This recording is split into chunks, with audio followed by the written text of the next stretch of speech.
Hi there, guys, and welcome to the Chronicles of Gamers, episode 57. This is a podcast where we like to express our love-hate relationship with video games. I'm, of course, your host, Efocutioner, and today it's just me, but I got Goofy, of course, say hi to the people, Goofy. I said that. Anyways, though, if you're not watching the video, Goofy said what's up. Unless I put a Goofy soundbite. I probably won't put a Goofy soundbite. I don't want to get in trouble with Disney again. So yeah, man, it is. Oof. If you were watching the video, you can probably see the red in my eyes, man. Like, oh man, I am like legit behind with a lot of projects and stuff. So, to be honest, I'm actually recording on the 7th, and I know a few more things have happened, but I'm like, I'm just gonna hold off on everything and save it for another episode. Yeah.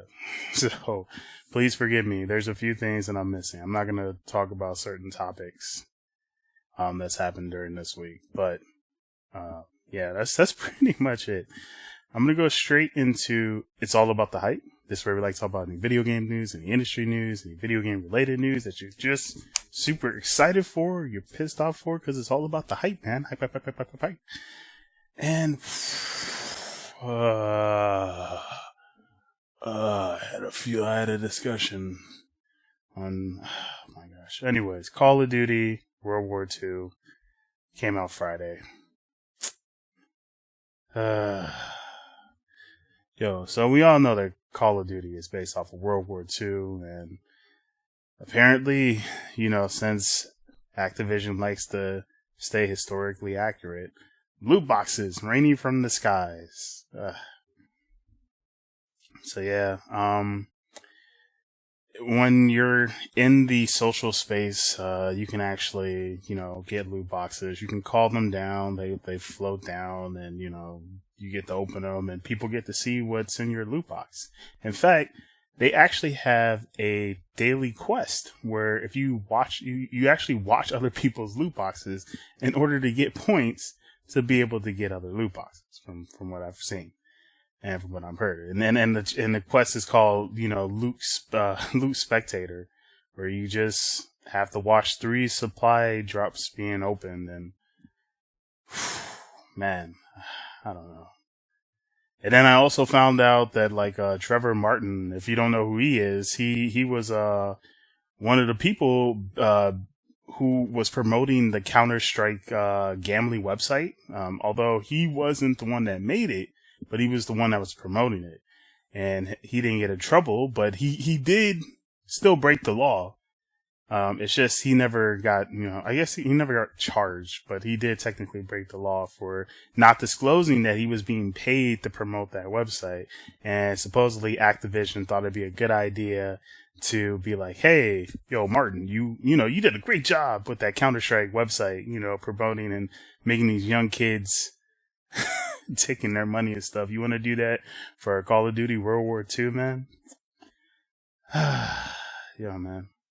What a great guy, Activision. Oh my gosh. Coalition of assholes. I know PewDiePie is in that coalition. But speaking of, hearing about the wonderful, wonderful world of loot boxes, I come to find out that Monster Hunter World is not going to have any of it. In a game where I really thought Capcom would take advantage of loot boxes. Because goodness knows that Capcom needs the money. I'm really surprised they're not doing this. But the series producer of Monster Hunter actually did an interview with Justin Hayward of GameSpot. And he talked about how there would be no loot boxes, since that seems like an easy, I'm really surprised. That's a really easy moneymaker for Capcom. And he said there will be no loot boxes.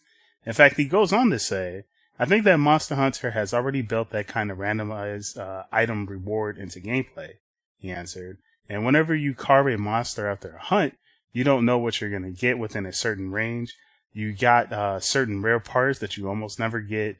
You got some of the ones you don't need that you get a lot. And then there are the rewards for the quest as well. And then there are some rewards that are standard. Then there are some that are randomized and a bit bigger or smaller chance of getting them.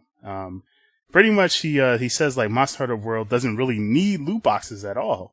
In fact, he goes on to say, you already got that kind of loot. You already kind of got loot as a core gameplay aspect without having to shovel microtransactions into them. And I thought that was very surprising. In fact, Justin Haywald actually went on to say, he asked, the mechanics are essentially a part of the game, but what about saving a player's time? And then this is where Ryuzo, the series series producer, Monster Hunter World Monster Hunter in general responds, our focus is on wanting to get people to play our action game and feel the kind of satisfaction that comes with the achievement you get with completing the hunt and getting rewards. Oh my gosh, that's like so good. And then he goes on to say, we want people to have the experience that we made for them rather than the option to skip that experience. Yo, I'm gonna say that one more time. So Ryuzo, I really tried to like hear the pronunciation of his name, so I think I messed up, but he is the series producer of Monster Hunter. And once again, he said, we want people to have the experience that we made for them rather than the option to skip that experience. Yo, like, do you not understand that? That man is basically saying, for those that are saying, like, I don't have that much time to play this game, why play in this game if you're not going to commit the time? If you're not going to commit the time, don't play the game. And he's like, look, we want to have an experience that we made for them rather than you skipping it. So if you ain't going to experience the hard work we put into this game, then don't play our game. Simple. And then Justin Hayward also interviewed the game's director, Yuya Tokidua. I think I may have pronounced that wrong again. I apologize. Where he pretty much had the same mindset as Ryuzo Tsushimito. And he pretty much told Justin, I wouldn't see a paid loot box or paid system of getting randomized items as fitting Monster Hunter because it isn't a game where the strength of the items is the key aspect of how you proceed, he said. The idea is that the time you spend hunting and the action part of the game is how you brush up on your skills. And then, of course, you get rewards of better items. By skipping out on that part where you get better at hunt, if you're simply getting more items, I don't think that's a very satisfying experience for players because it wouldn't even necessarily make it that much more of a time saver if you haven't got the skills to use the use the items you're given. So, there we go, ladies and gentlemen. What's the whole point of, getting loot boxes, getting these super cool items, and your booty butt cheeks? Like, ladies and gentlemen, this argument is mute. I mean, I think this is like a pretty good defense and argument to loot boxes. Like, it's another, answer to that argument of like, oh, well, it's a great way for people to save time and stuff. Like, bruh, if you were trying to save time in your game, you're basically saying that your game is not worth playing. If your game is not worth playing, why the fuck did you make the game in general? Why did you make it? Could you just Goofy, do you not even Goofy's like, does this make sense, Goofy? Yes, Goofy's, yeah, look at that. Seriously, man. Thank you. I'm already excited to play Monster Hunter. I just got a better reason to play it. Oh my gosh, that's just, and then like, even if you were to get the items, if you don't have the skill to play, how you gonna use it? Ladies and gentlemen, loot boxes. Loot boxes all the way. Well, and then like the next topic I have is the collapse of Visceral Studios. Whew. So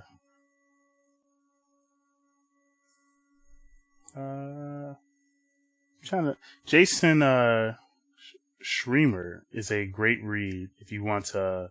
I don't know if I said this guy's name right, his last name right, but pretty much this man has pretty much been like a game journalist for quite some time. He's been on The Wired. I believe I saw him on the Destructoid. I'm not too sure. Maybe I've not seen him. I definitely saw him on The Wire, and then of course he's been on Kotaku.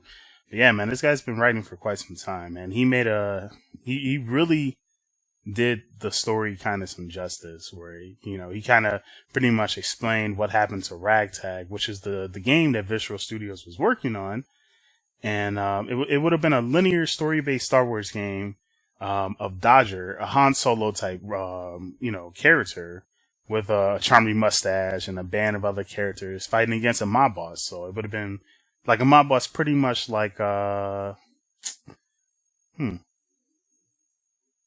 know. I haven't really seen that many mob bosses in Star Wars. I mean, I could. Nah. Well, anyways, you get to face against a mob boss. I don't think he counts as a mob boss. You guys know who I'm thinking, but I don't think he's a mob boss. Anyways, you learn that Visceral may, if you read the article, of course, you learn that Visceral, one of the few reasons that kind of spelled the end to Visceral Studios was, the demand and the limited people that they had.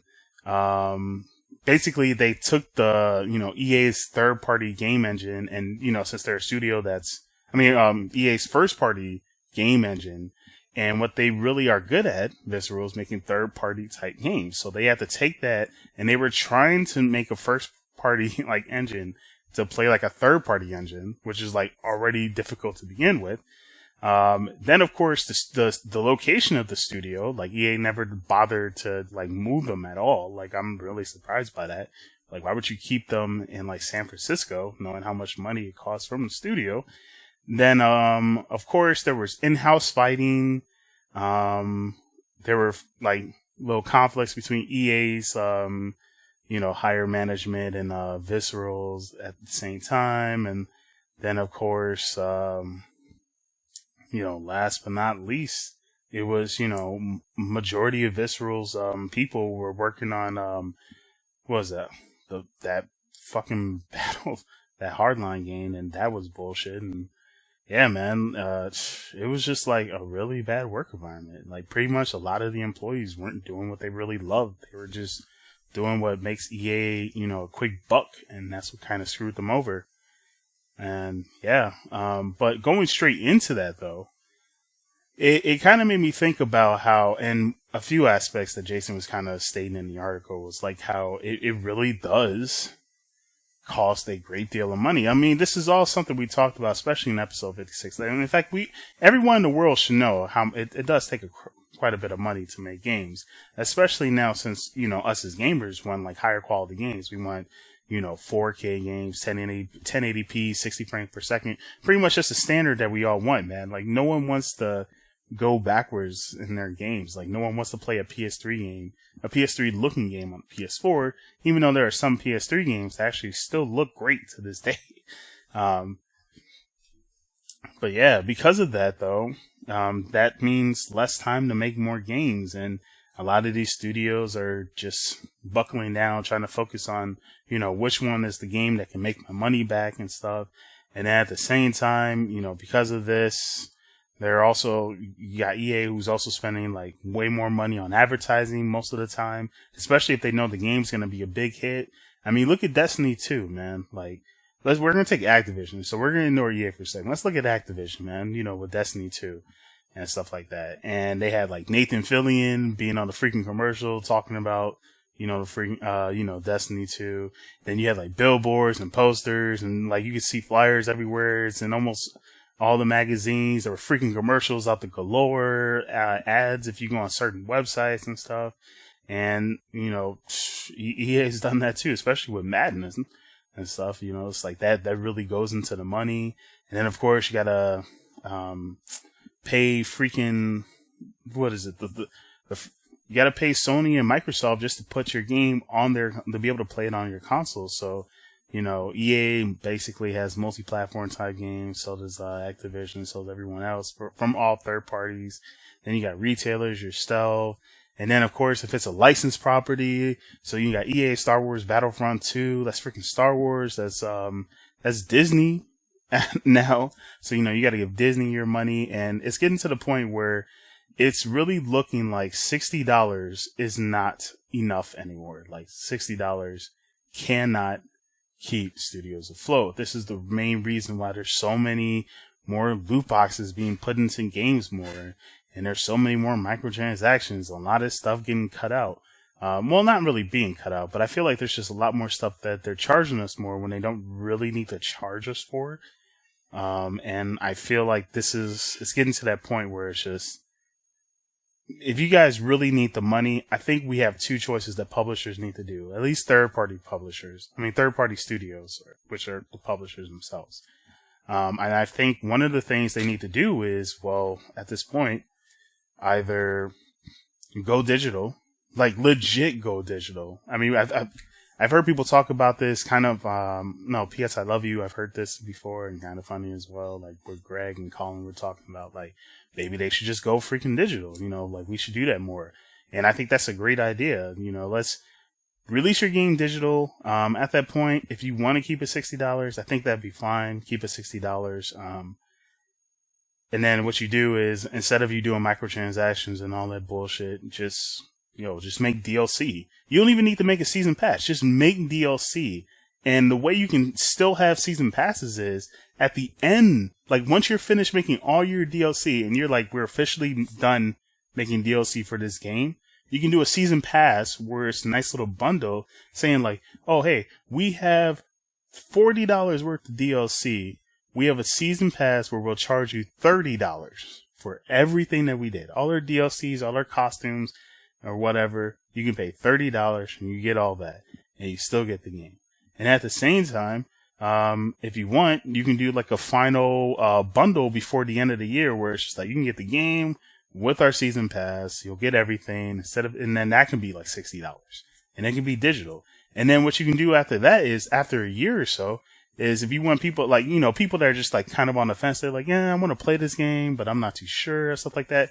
That's when you could probably just do a physical release a year later and just release everything that you have on the game and sell that for $40. And then that way it's like, the retailers and stuff still make their money. You get a little bit of money, but pretty much at the end of the day, you've already made your money from digital sales. And now you're just like feeding the other people and stuff like that.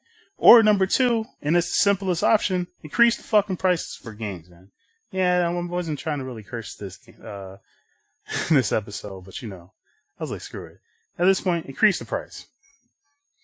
Increase the damn price. Like, this is it. I'm gonna let y'all figure it out. Increase the price. What do you guys think, man? Let me know at the bottom. Message me at the Chronicles of Gamers podcast at gmail.com. What do you think? I think these are two really good ideas. I mean, at this point, it's whatever. You can let me know about the loot box stuff too. I'm just really happy that Monster Hunter ain't gonna have that bullshit. But I think these are like the only two ideas that I can think of that like third party studios or publishers can do themselves, and just be like, all right, man. At this point, if you can't make money off this situation, if you can't make money off of releasing the game and then releasing DLC and that be that, then you got to get out the business. Get out. This ain't for you. This ain't for you. Like, you can eat, but you don't have to charge us for everything, man. Ain't nobody starving over there. EA's eating. Activision's eating. Y'all eating. Don't give me that bullshit. Alright. Then I got one more. Actually, I got two more. So, I talked about this on Long Live Play. This is our PlayStation podcast that recently came out. Julia Alexander from Polygon, she wrote an article on how Sony tried to use extreme violence during Paris Games Week to pretty much sell The Last of Us and Detroit Become Human. Now, of course, if you read the article, of course, all of this is in the show notes, man. Just if you listen to it on SoundCloud, it's there. If you're watching this on, YouTube and VidMe, it's there. We make sure it's there. So that way you don't have to worry. But yeah, she pretty much talks about how the violence was kind of unnecessary and it was kind of out of context and it was a little bit confusing if you didn't understand what the hell was going on. And when I read that, it really made me sit down, because at first I was like, no, this is bullshit. No, this makes perfect sense. But then I was like thinking to myself, like, wait a minute. If you've never played The Last of Us,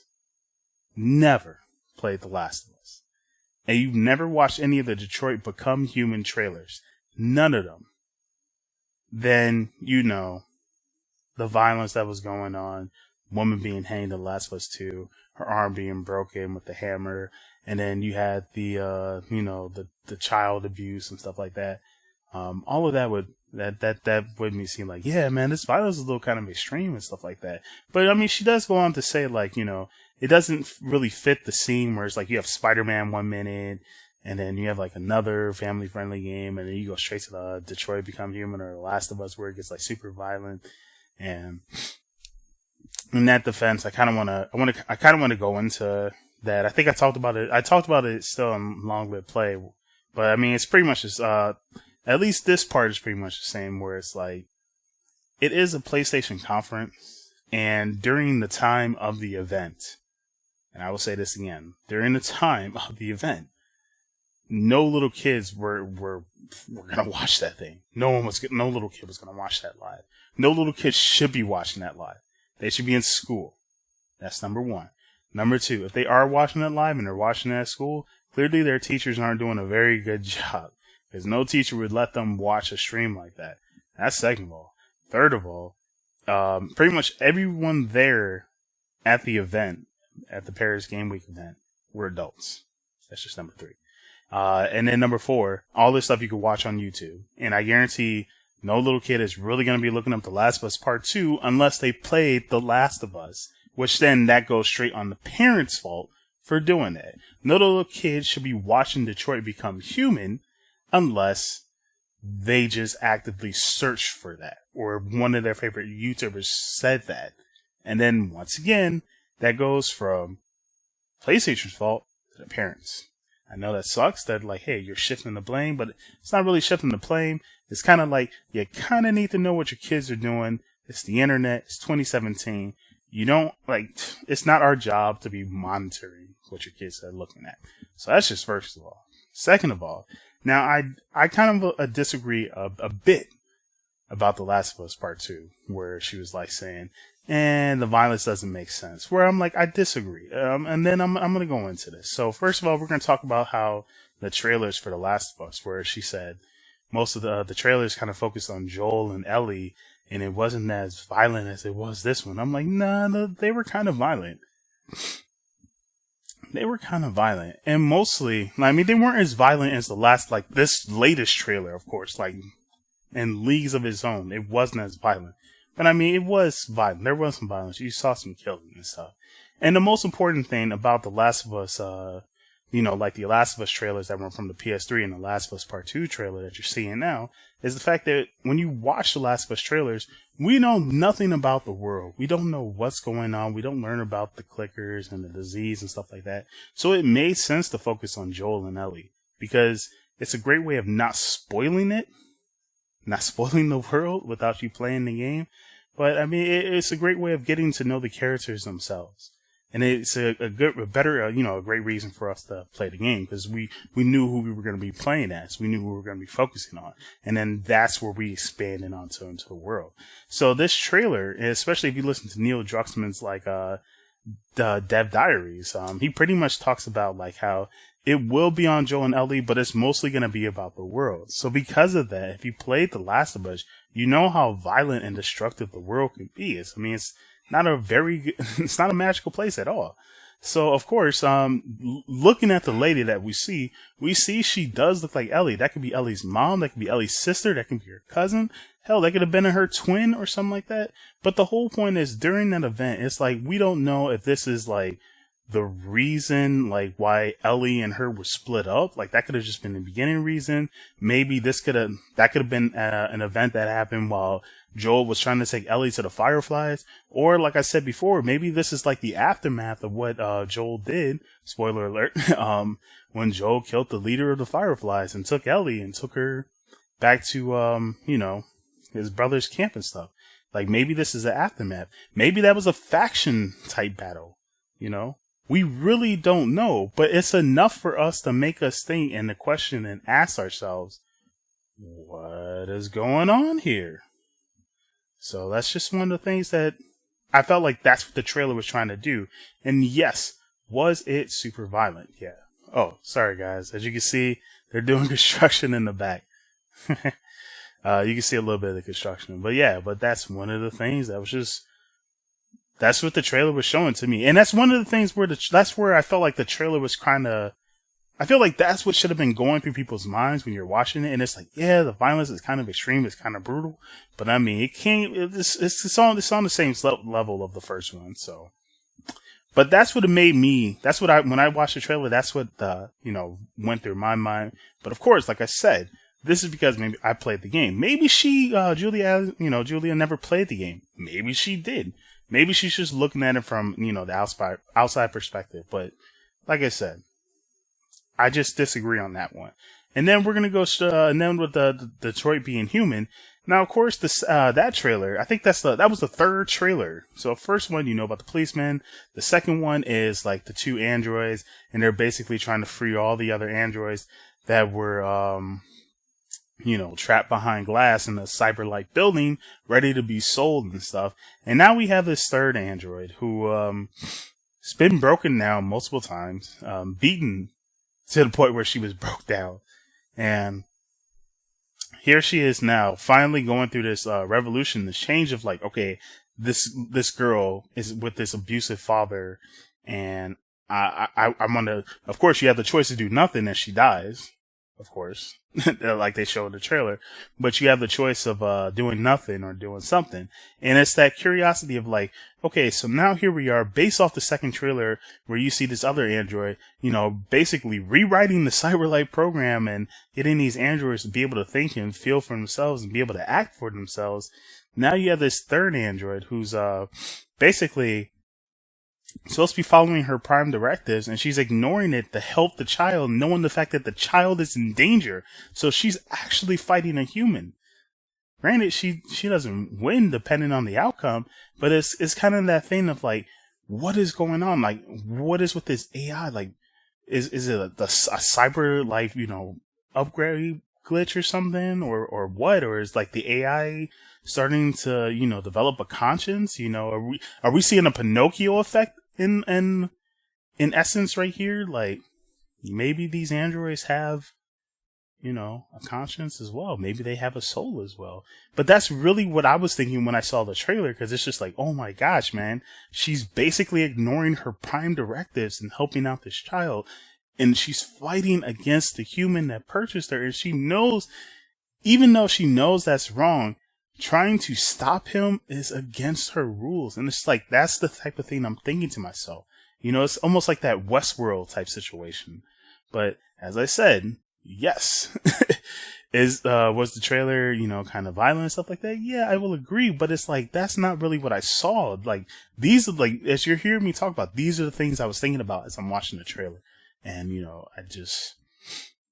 I felt like talking about it, because like, I do think that there are times where games do use violence to try to sell games, but in this aspect, I really don't think that's what they were going for. And I think maybe in this case, she's overreacting in this case.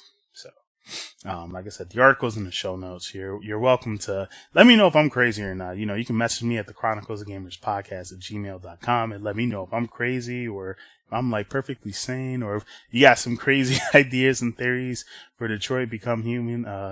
And then of course, The Last of Us Part 2. And, yo, man, Spider-Man. Yeah. And then my last topic for this week, or at least for It's All About the Hype, is Sony Rewards! Now you can cash in your PSN trophies for real cash, and you can use that for the PS3, PS4, or PS Vita games that you can then, take and use the rewards for PSN. So you can buy stuff with your trophies. Not bad. Not bad at all. I think I really want to be a trophy hunter now, because now I actually get cash for it. It's never too late. It's never too late. So now I'm definitely going to start getting my silvers and golds. No bronze though. So that should let you something. No bronze. No bronze. But it's 100 silver trophies for 100 points, and it's 25 gold trophies for 250 points, and then there's 10 platinums for 1,000 points. I do not know how much points you need to be able to redeem, but yeah.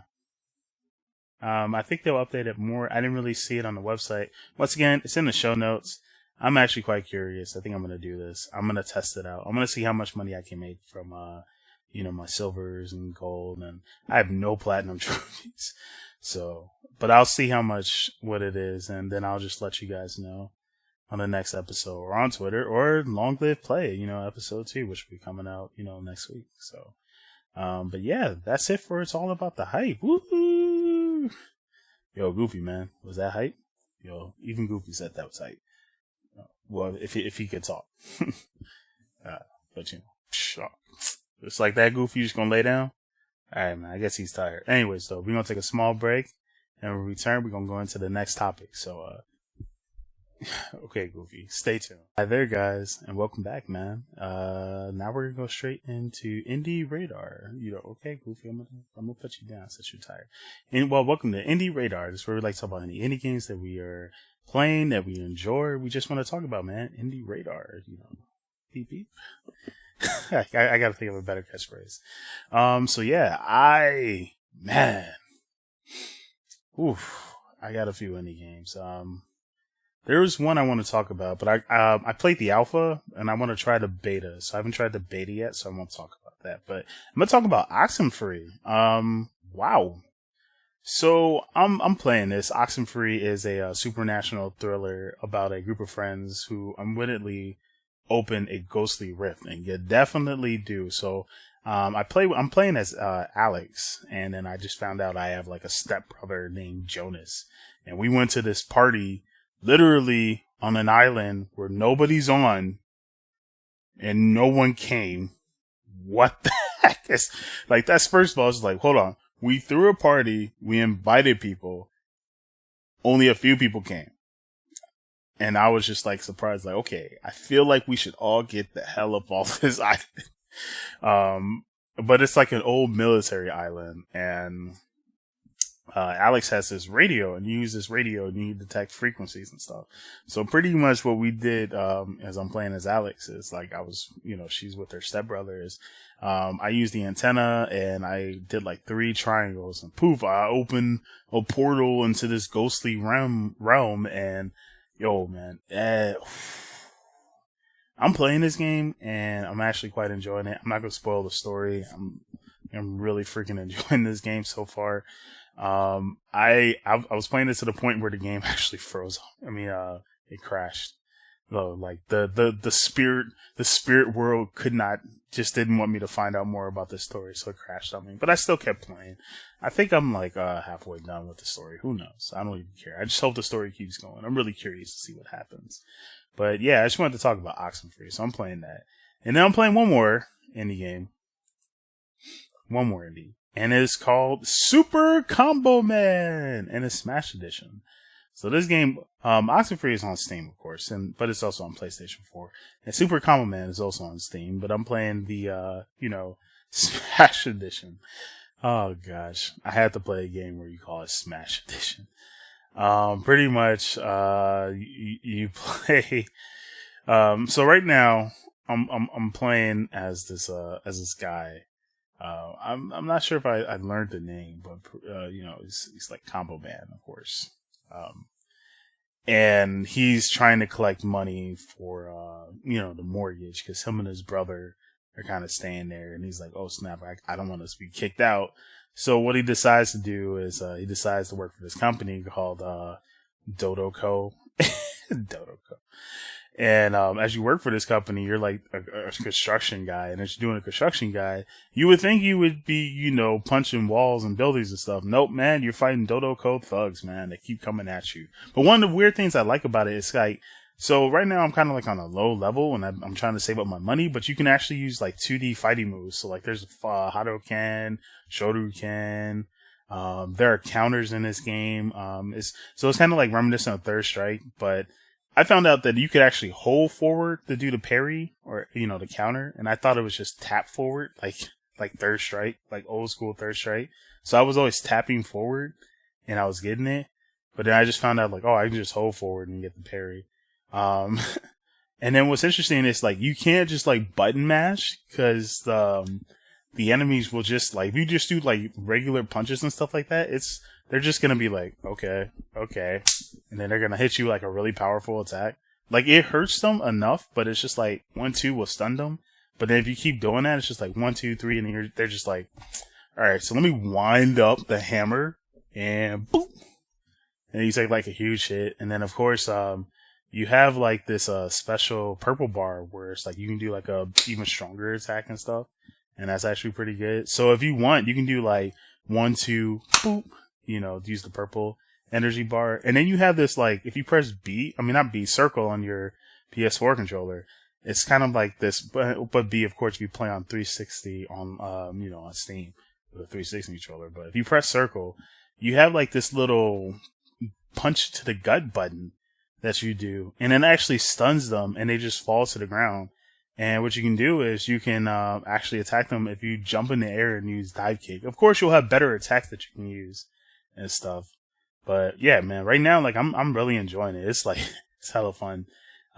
I should be recording my gameplay on this, but it's like it's really nice to just like I just freaking play it and I just have a great time, and I'm just collecting money now, and it's like it's a nice little break to play. So I'm just playing that. Super Comboman, Oxenfree.